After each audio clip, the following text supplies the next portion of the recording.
Почитувани гледачи, ги следите регионалните вести на телевизија Кисименада. Во нив ќе гледате. Жителите на Тетовска Луковица со години чекаат асфалтен пат, надлежните ја префрлаат топката.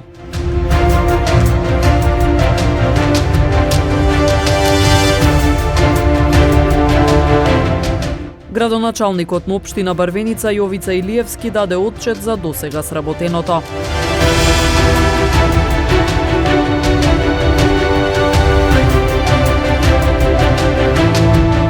Физички напад врз 40-годишникот Тетовско Джепчиште заради недоразбирање во сообраќајот.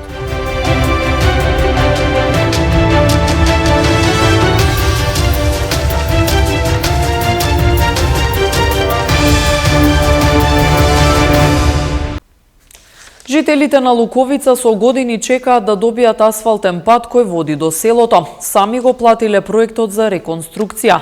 Институциите ја префрлаат топката. Од локалната самоуправа велат дека чекаат одговор од Министерството за транспорт и врски, а од таму пак велат општината треба да се произнесе за приоритетните проекти. Децениската мака ги натера жителите на Луковица сами да започнат иницијатива патот до селото од 5,5 километри да се асфалтира и 3 пати направиле проектна документација за реконструкција со нивни средства. Последниот проект во 2020 го доставиле до општина Желино, но се уште нема негова реализација, а одговорноста меѓу себе ја префрлаат општината и Министерството за транспорт и врски. Градоначалникот Блерим Сејдиу вели дека се уште чека одговор од ресорното министерство. Пред една година ни беше предадено целата документација од страна на граѓаните на Луковица. Ние бевме у контакт со нив цело време, па беа и пратениците на двете политички партии, и на СДС и на ВМРО ДПМН, значи од изборната единица 6, и комунициравме со нив и ги информиравме и нив дека ние во Министерство за транспорт и врски пративме, значи, и проектот и барање за да ни помогнат владата да го реализираме тој пат, пошто само тој пат ни остана за изведба. Околу 5 километри е долг и стварно таму треба да се интервенира што побрзо. Ние со нашите финансиски сили се соочиме секоја година со тој пат за чистота и такви работи, но реализацијата не можеме ние со нашиот буџет да го реализираме, затоа ние се обративме до владата и чекаме одговор од нив. Значи не добивме одговор од нив, треба да ни дадат тие одговор дека ги најдоа тие средства и тие средства се наменети за патот во Луковица. Од Министерството за транспорт и врски пак не информираа дека општината доставила 6 проекти за реконструкција на локални патишта и улици, меѓу кои и за Луковица. Вредноста на сите доставени проекти ги надминува средствата од 742.449 евра, што се обезбедени од Министерството за општина Желино, и затоа побарано е од општината да се произнесе кои се приоритетни проекти за да може да се финансираат во рамки на нејзиниот буџет. До овој момент општина Желино се нема произнесено и поради таа причина се уште не се вклучени во јавните повици што ги објавува Министерството. Одобрените средства се во рамки на проектот за поврзување на локални патишта кој е финансиран од заем од Светска банка. За да го добие грантот од ниво на централна власт, општината треба да предложи интервенции на патишта и да подготви проекти, и овие треба да бидат одобрени од Министерството за транспорт и врски. Кога обемот на поднесените подпроекти е поголем од расположливиот буџет, Министерството ќе даде приоритет на оние со најголема корист за општината. Според нашите сознанија, овој процес на приоритизација допарва треба да се случи за општина Желино. Инаку во Луковица има 75 куќи, речиси 100 домаќинства, постојани жители и викендаши. Овде моментално постојано живеат 45 жители.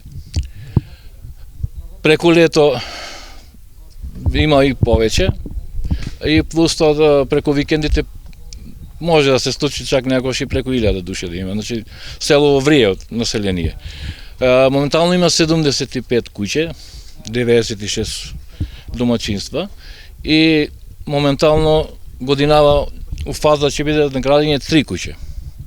Ни бараа многу градежни земјишта да сака да прават, али патот е проблем, знаете.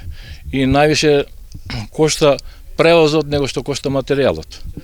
А ја како што памтим, од 72-73 имаше овдека само 26 куќи. Значи стигна до 75. Природата е многу фина, близко е езерото, местоположбата е добра. Тетовска Луковица се наоѓа на 930 метри надморска висина, сместена на падините на Сувагора. Градоначалникот на општина Брвеница Јовица Илиевски даде отчет за досега сработеното, а ги најави идните проекти на општината.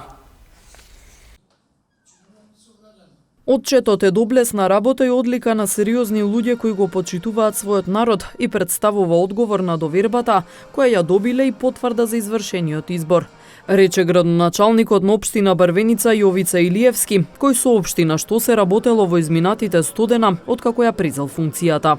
Во почетоков, поради временските услови, насочени бевме кон зимското одржување, преуредување на спортската сала и припрема на фудбалското игралиште. Поголеми проекти за оваа година кои планираме за општина Брвеница, набавка на нов школски автобус, доградување на општинската зграда, бушење на 2 бунари во општина Брвеница, едно во Брвеница, друго во село Милетино, и од поголемите проекти ни са асфалтирање 2 улици у Поречко мало во село Радиовце, во село Челопек и во фаза ние подготовка на документација за асфалтирање на Дубрава во село Брвеница и сите улици во други населени места од општина Брвеница. Овие проекти до крајот на 2022 рачунаме да ги завршиме сите овие што ги спомнавме проекти кои се наведени во нашата програма.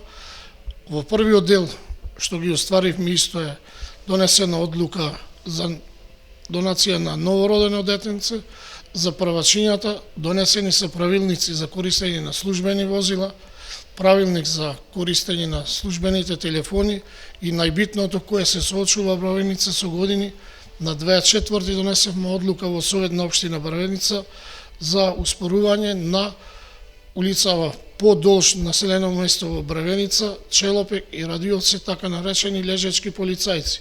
Процедурата е во тек, поминато е на Совет, се изготвува во моментов елаборат, се дава барање до сообраќајна полиција, значи во најкраток можен рок ќе бидат поставени лежечки полицајци кои се со години проблем во населено место Брвеница и во други населени места во општина Брвеница.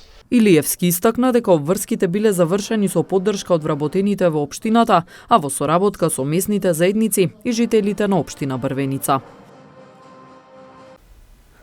12-ти ден од конфликтот во Украина запрена евакуацијата од Мариупол. Се поголеми санкции за Русија и Белорусија. Ќе имаат ли успех преговорите помеѓу Русија и Украина? 12-тиот ден од војната во Украина би требало според најавите на украинските власти да донесе и нови преговори меѓу Киев и Москва. Меѓутоа ни договорот од претходната рунда преговори не е остварен. Во неделата имено беше запрена евакуацијата од Мариупол. Борбите во Украина продолжуваат, бројот на бегалци расте, а се повеќе се засилуваат и санкциите кои им се наметнуваат на Русија и на Белорусија. За време на втората рунда преговори меѓу Киев и Москва беше договорено да се овозможат хуманитарни коридори. Меѓутоа вчера повтор пат пропадна таквиот коридор од Мариупол. Дали третата рунда преговори ќе донесе некакви промени според најавите треба да се дознае денеска. Меѓутоа наблюдувачите оценуваат дека шансите за успех на преговорите се мали. Имено рускиот председател Владимир Путин неодамна демонстрираше решеност да ги постигне своите цели во Украина. Од друга страна, Киев стрикно ги отфрла руските барања, како што е, на пример, демилитаризацијата на Украина. Председателот на Украина Володимир Зеленски Зеленски во најновото видео обраќање ги критикуваше западните земји што не одговорија доволно на најавите на руските напади и испрати порака и до самиот Владимир Путин. Нема да им простиме на уништените куќи, нема да му простиме на проектилот што нашата воздушна одбрана го собори денеска на Токматит. И повеќе од 500 проектили што ја погодија нашата земја, нашиот народ, нашите деца, изјави Зеленски. Тој вели дека Украина нема да им прости напукањето врз невооружените луѓе, уништување на украинската инфраструктура, ниту Господ нема да прости, не денес, не утре, никогаш. И наместо прошка ќе биде судниот ден, вели тој. Ќе го казниме секој што извршил злосторства врз нашите цивили, врз нашата земја. Ќе го најдеме секој што пукал во нашите градови, во нашите луѓе, што ја бомбардираа нашата земја, што дадоа наредба и го стиснаа стартот. Нема да има место на земјата каде што можете да се скриете, освен гробот, додаде Зеленски. Канцеларијата на Високиот комесар на Обединетите нации за човекови права пак соопшти дека до 5 март починале најмалку 364 цивили, а 759 се ранети. Од Украина досега вкупно се евакуирани 120 лица, од кои дел се украински државјани со нивни семејства, информираше министерот за надворешни работи Бујар Османи на денешниот брифинг. Значи, од нив 20 го искористија веќе нашиот апел за да ја напуштат Украина пред 24.2, пред да започне воениот конфликт, и тие се вратија во државата. После 24 февруари, односно после инвазијата, 20 граѓани кои веќе ја напуштија Украина и се пристигнати во нашата држава, додека 43 наши граѓани се во активна евакуација, што значи дека ги напуштиле своите живеалишта и се на пат да излезат од Украина. Од овие 43, 25 веќе се надвор од Украина, во околните земји, Полска, Молдавија, Романија, Чешка и така натаму, додека 18 се уште во Украина, меѓутоа патуваат кон границата на Украина со соседните земји, меѓутоа се во безбедни конвои. Додека 38 се уште во нивните живеалишта во Украина, од кои што 11 се во Киев, 7 се во Запорожје и 20 се по други градови во Украина, меѓутоа од овие 38, како што реков, дел се наши државјани, дел се украински државјани. Следуваат деталите од регистрираните случаи во текот на викендот од страна на секторот за внатрешни работи Тетово. Полициски службеници вчера околу 15 часот и 30 минути на улица Маршал Тито во Тетово лишиле од слобода двајца 20 годишници, 19 годишникот Тетово и 20 годишникот Тетовско Ново село, поради сомнение дека непосредно пред тоа физички нападнале 40 годишникот Тетовско Джепчиште. Според пријавеното, додека со возило се движел кон улицата Јана, четворицата се нафрлиле врз него, а поради недоразбирање во сообраќајот.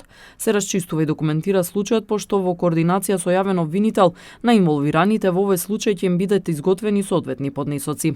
51 годишникот Гостиварска железна река вчера во 14 часот и 30 минути во Савара Тетово пријавил дека околу Пладне во селото физички бил нападнат од 51 годишник и неговата 48 годишна сопруга од истото село. Случајот целосно е расчистен и на двајцата ќе им бидат изготвени законски предвидените поднесоци. Вчера пак околу 15 часот и 40 минути полициски службеници лишиле од слобода 41 годишникот Неготино Полошко, кој во 13 часот бил пријавен од неговата поранешна 33 годишна сопруга дека со употреба на сила влегол во нејзиниот дом и ги одзел двете малолетни деца. Тој вчера вечер околу 21 часот бил спроведен на доиздржување на затворската казна во казнено-поправната установа Затвор Идризово во Скопје, додека децата и се вратени на мајката на која со судско решение биле оставени на чување. Се преземаат мерки за целосно расчистување и документирање на овој случај. Вчера околу 18 часот пак во Маврови Јанови лишен од слобода бил 55 годишникот Градец поради сомнение за негова инволвираност во самовластие, пријавено од друго лице на 21 февруари годинава во врска со замена на нивните возила со доплата на известна сума пари. При лишувањето времено му е одземено и патничко моторно возило со гостиварски регистарски ознаки, а кое било предмет на извршената замена. Се расчистува и документира случајот. 42 годишен гостиварец вчера во 15 часот во Савара Тетово пријавил дека во гостиварско Галате неговата малолетна ќерка била касната од куче скитник.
Почитувани гледачи, тука е крајот на вестите. Ви благодариме на вниманието. Пријатно.